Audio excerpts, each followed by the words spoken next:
तभी उसी तरह की एक खूबसूरत मॉडल ड्रायर से बाहर आती है और उसे देखकर हाशिमोटो खुश हो जाता है।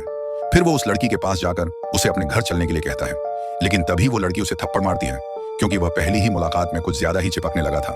जिसके बाद वह लड़की वहां से चली जाती है। अब यह देखकर वह चौंक जाता है और अपनी गलती से सीखने के बाद वह एक और सुंदर सी लड़की मांगता है जो उसे बहुत प्यार करे।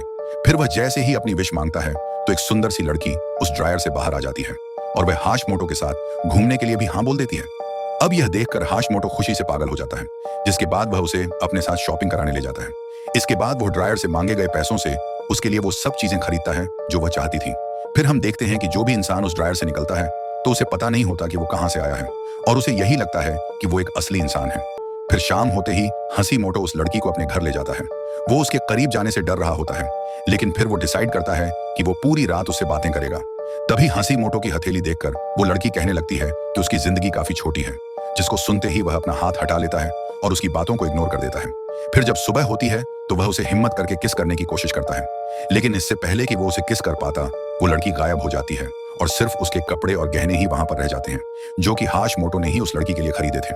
हाशिमोटो को उस लड़की से लगभग प्यार हो चुका था, लेकिन वह इस बात से दुखी नहीं होता क्योंकि उसके पास तो कई सारी लड़कियां लाने का ऑप्शन रहता है। फिर अगले दिन से वह हर रोज एक नई लड़की मांगने लगता है और उसमें से हर लड़की अलग अलग नेचर की निकलती है। वो उनको घुमाने लेकर जाता है और उन्हें महंगे महंगे कपड़े खरीद कर देता है। अब वह अपनी जिंदगी काफी मजे से जी रहा था। फिर एक दिन जब वह एक लड़की के साथ घूम रहा होता है तभी वहां पर कोंडो उसे देख लेती है। अब उनको साथ देखकर कोंडो को जलन होती है और वह उन दोनों का पीछा करने लगती है। वो गहनों की दुकान पर जाते हैं। अब यह देखकर वह हैरान हो जाती है कि हाशिमोटो उससे अंगूठी दी थी और कोंडो यह देखकर गुस्सा हो जाती है। इसके साथ ही उसे यह भी समझ नहीं आता कि इतने सारे पैसे उसके पास आ कहां से रहे हैं, वो भी इतने कम टाइम में। इसके बाद जब वह फिर से लॉन्ड्री में जाता है तो उसे वहां कंडो मिलती है और उससे पैसों के बारे में पूछने लगती है। इसके जवाब में हाशिमोटो उसे कहता है कि उसकी एक लॉटरी लगी थी। साथ ही वह उसे यह भी बताता है कि वह उस लड़की के साथ रिलेशनशिप में है।